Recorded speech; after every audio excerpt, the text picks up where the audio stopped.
All right, today we are going to cover section 10.5, which is to use sine and cosine ratios.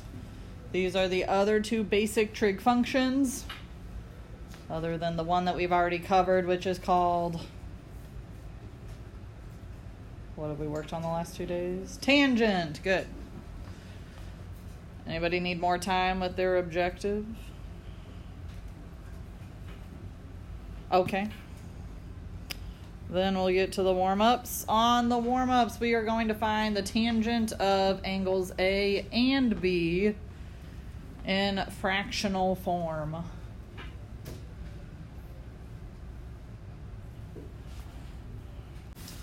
All right, for the first warm-up. Tangent of A, tangent of B. Whenever we take tangent of an angle, which two sides in general do we care about? Very good. Tangent deals with opposite and adjacent sides. Remember, the adjacent side cannot be the same as the hypotenuse. All right, so on this first one, what side is opposite angle A? 21 is opposite or across from it. Over, what side is adjacent to angle A? 28. That fraction will reduce to 3/4.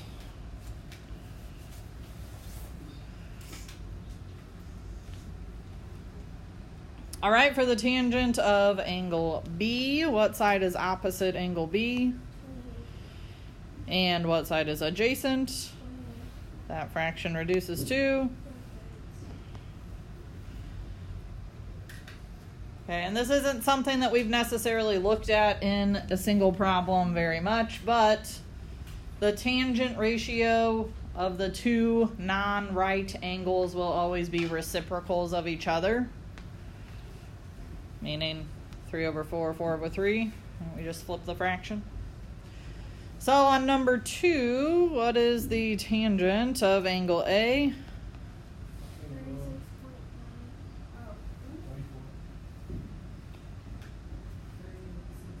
30/16. Reduces to be 15/8. Good, so remember, when we do this, opposite side is across from the angle, adjacent side is next to the angle, but it is not the hypotenuse. Of course, the hypotenuse is always across from the right angle, so in this case, the hypotenuse is the 34. That's the one we don't care about. Are we all okay with tangent of A? Okay. Then the tangent of B is going to be what? Which reduces to? Good. So it should be the reciprocal of the one we just found. Questions, concerns about tangent ratios? That's what we've done the last couple days. Okay. We'll keep it moving then. Our two trig ratios for today are sine and cosine. Sine is abbreviated by taking one letter off, S-I-N. And cosine is abbreviated COS. We do not call these sin and cos. These are sine and cosine. Even when they're abbreviated, they are still called sine and cosine. These ratios involve the hypotenuse of a right triangle. The ratios are always between 0 and 1. So these were grouped separate from tangent because some of our tangent ratios ended up being bigger than 1. We saw that even in the warm-ups with like 15/8. That's bigger than 1. Sine is the opposite side over the hypotenuse side. Cosine is the adjacent side over the hypotenuse side. So remember, opposite is across from it. Adjacent is next to it, but not the hypotenuse. And of course, the hypotenuse should always be easy to identify.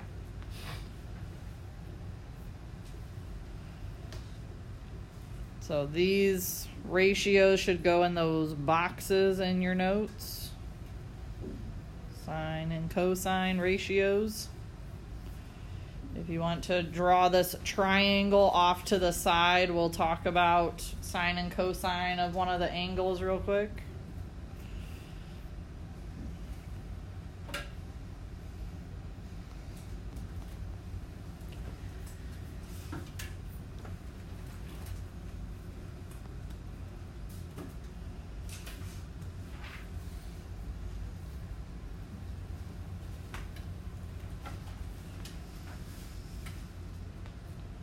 Okay, if I'm given this right triangle that we've got here at the bottom, it's our generic triangle ABC with C as the right angle, which means the sides across from it are labeled little a, little b, little c. If sine is opposite over hypotenuse, what side is opposite angle A? Little a. And the hypotenuse side is labeled little c. The cosine of angle A. So what side is adjacent to angle A? Little b. And again, our hypotenuse is still little c.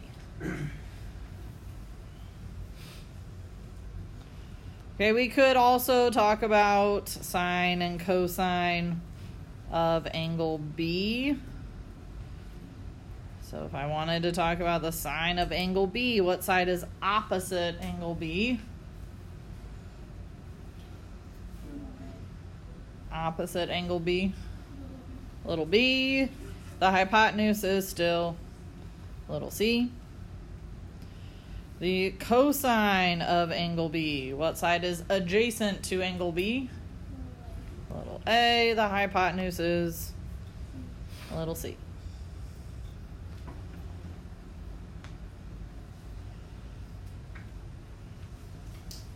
Do we have questions about opposite, adjacent, and hypotenuse, what those words refer to?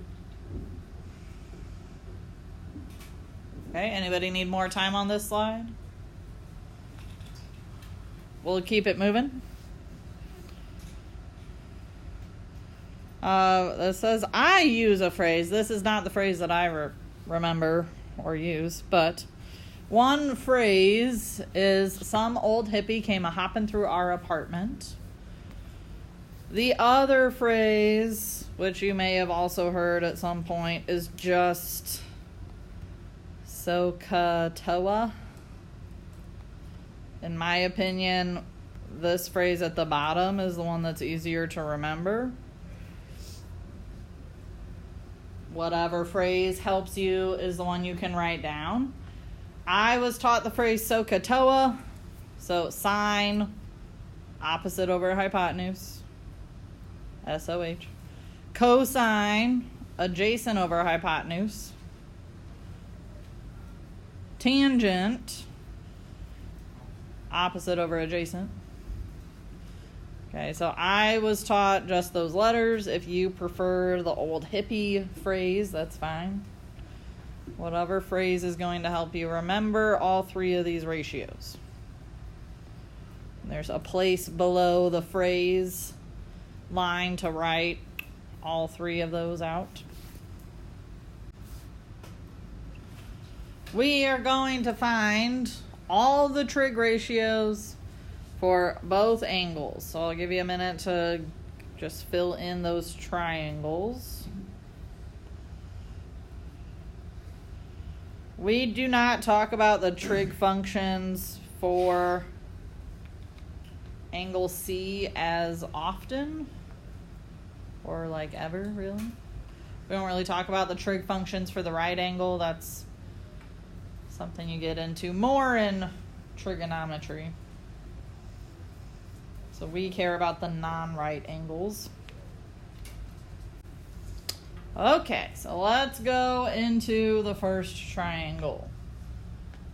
If I'm looking at angle A, sometimes it helps to just label the sides as opposite, adjacent, and hypotenuse right away. But you have to keep in mind that those can change based on which angle you're referring to.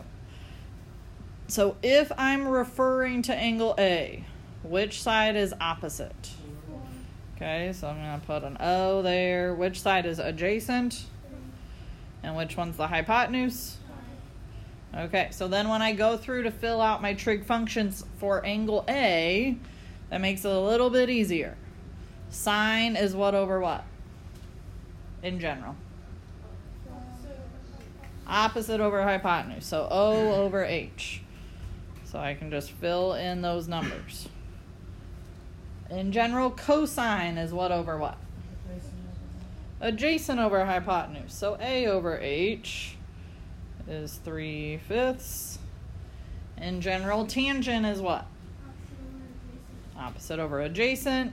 So opposite is 4 over adjacent is 3.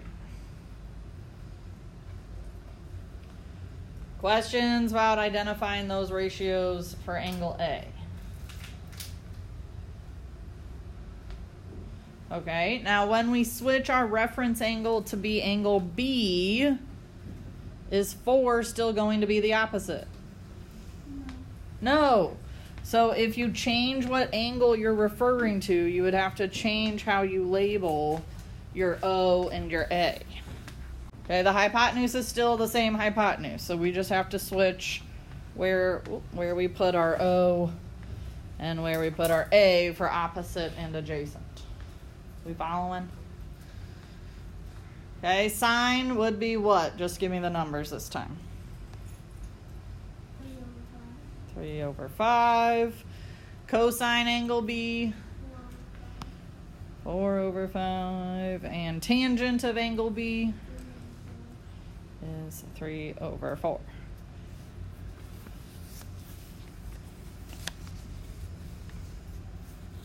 What do you notice about the sine of A compared to the other list?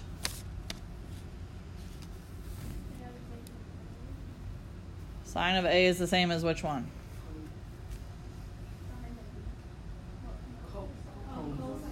Good. Sine of A is the same as cosine of B, and cosine of A is the same as sine of B. Okay, so that relationship always happens. Those always end up being the same. And of course, tangent, we already talked about, is the reciprocal from one angle to the next. So that could help you when you're filling them out. Questions about 1 before we go on to 2? All right, on number 2, what is the opposite side from angle A? 6 is opposite, and which one is adjacent? And the adjacent. And the hypotenuse is the 10. Okay, so for the sine of angle A, what are my numbers? 6 over 10. Technically, we should reduce that to be 3 over 5. What about the cosine of angle A? Which reduces to be? Good. And the tangent of angle A? Opposite over adjacent, 6 over 8 reduces to 3/4.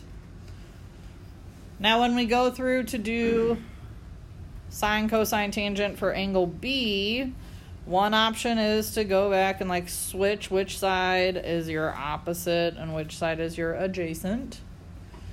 Or if you know and understand the relationships between sine, cosine, tangent of one angle to the next, that might help you get through it quicker.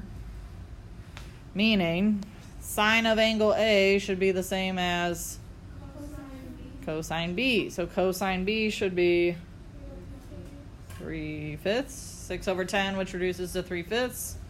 Sine of angle B should be the same as cosine of A, which means it would be 4/5. The tangent of B should be the reciprocal of tangent of A, so that would make it 4/3. Now, if you don't memorize those relationships, not a big deal. You still have your triangle. You could still use opposite over hypotenuse, adjacent over hypotenuse, opposite over adjacent. But knowing the relationships might help it go a little quicker. Any questions on the front side? We're sure? Anybody needing more time on this slide? Going once, twice. Moving on. All right, I want you to go through and do sine, cosine, tangent of both angles A and B. The nice part about these ones is that they will not reduce, so it will hopefully go a little quicker. All right, who can tell me the sine of angle A? Somebody other than Lexi, because I've heard her voice a lot today. Not that I mind, I just want to make sure other people know how to do it. Jakeem, what do you think?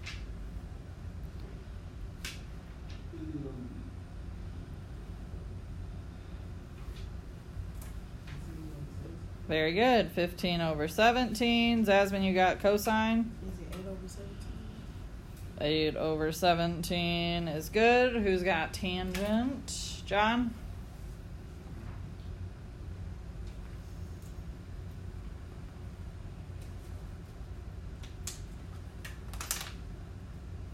No, sorry. I thought I saw your hand. Courtney, what do you got? 15/8. Good. Okay, so for angle A, opposite was 15, adjacent is 8. Of course, the hypotenuse is 17. All right, somebody knew the sine of angle B. Asia?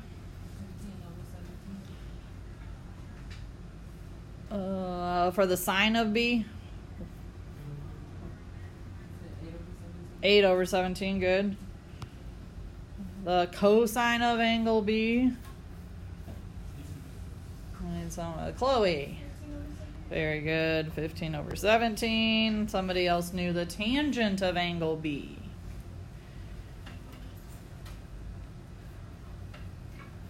I get to start picking on people.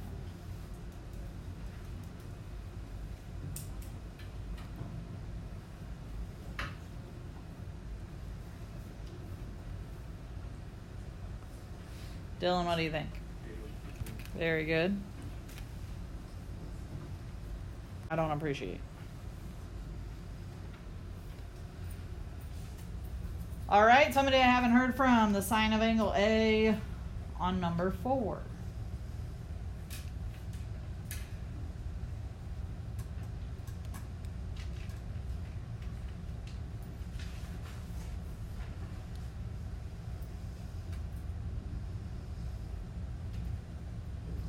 Matt, what do you think?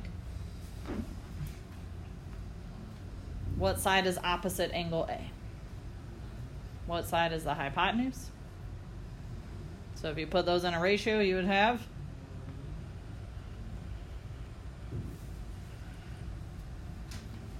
9 over what?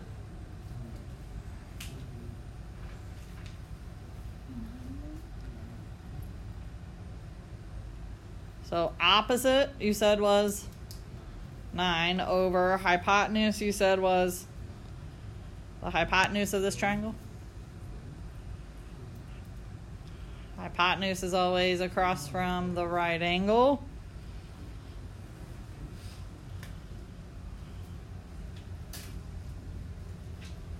Okay, Michelin, what do you think for cosine of angle A?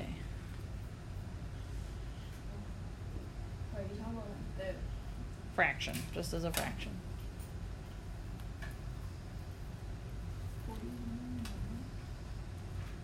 So cosine is adjacent over hypotenuse. What side is adjacent to angle A? 40. And what side's the hypotenuse? 40 over 41.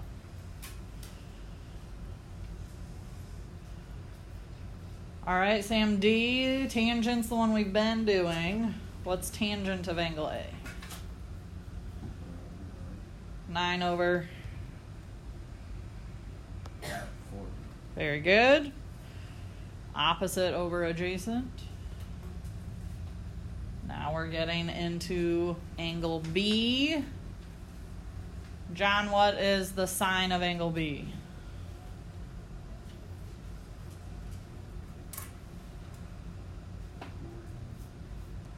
Over. Very good. 40 over 41. Sam T, what is the cosine of angle B? 9 over 41. Juan, what is the tangent of angle B? 40 over 9. Very good. Questions about problems like these are literally take a calculator, type it in, write down your answer, and follow the directions, which means we're rounding these to 4 numbers after the decimal point. So in your calculator, you literally press your sign button wherever it is, 68, enter. Unless you have one of my little gray and black calculators, then you have to type in 68 and then press the sign button. Okay, so a few calculators do it backwards. When we do that, rounded to the 4th decimal place, what do we get, Jakeem? Oh. These are the numbers of the problem. These are problem numbers. They've got nothing to do with what you put in your calculator. Lexi, what'd you get? 9272 would be correct after we round it. Next up, we press sine 48 degrees, enter. Somebody else give me that one, Courtney. 0.7431 is the correct rounded decimal. Next up, we've got cosine of 68. Zasmine? 0.3746. Looks good to me. And then cosine of 48 degrees. Jakeem, you get this one? Very good. And then last but not least, we have tangent of 68 degrees. Michelin? 2.4751. Very good. 2.4751. And of course you can see that all the sine and cosine ones are numbers between 0 and 1, but tangent can go above 1. Tangent goes all the way up to, well, we won't talk about that, but tangent can go above 1. Questions before we move on to our last couple examples for today? Anybody needing help using their calculator to come up with these answers? Okay. All right, find the length of the legs of a right triangle. These are going to be the ones where we have to use a proportion and cross multiply.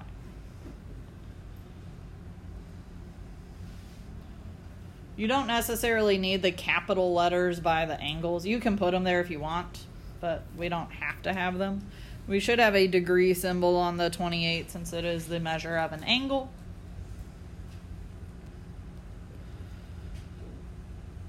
Okay, so for this problem, we're focusing on angle A. So let's go ahead and label with O, A, and H our sides. So which side is opposite the 28 degrees? Little a is opposite side, which side is adjacent. Little b is our adjacent side. You could put like OPP if you want, if having an ADJ. If having single letters isn't helpful, you could put 3. And of course 15 is the hypotenuse. So, really you could start with sine or cosine, it doesn't matter. Tangent is not going to be useful to us though. If we were to talk about the tangent of this, we don't know the opposite side or the adjacent side. Does it make sense why tangent doesn't help? Those are both unknown. That doesn't help us. We need to use a trig function that involves the hypotenuse. So I'll start with sine, just because, why not? What is our angle that we're talking about? 28. Your angle always goes next to your trig function sine. Equals the opposite side we labeled or have labeled a over the hypotenuse is. This is when you put your trig function over a 1 and then you can cross multiply to solve. So these aren't a whole lot different from what we've done. They just involve different trig functions. So that means in your calculator, you can take 15 times sine of 28. And let's round to the nearest tenth. What do we get for A? 7.0. All right, let's go ahead and find B. So B is the adjacent side. We'll still stick with the hypotenuse. If we're using adjacent and hypotenuse, which trig function are we using? Cosine. So the cosine of 28 degrees is equal to, our adjacent side is labeled with B, our hypotenuse is still 15. We cross multiply 15 times cosine of 28. Again, have your handy dandy calculator. What do you get? 13.2. So there are A and B. Questions about these? We'll save that last example for hopefully tomorrow because we're going to review this anyway tomorrow.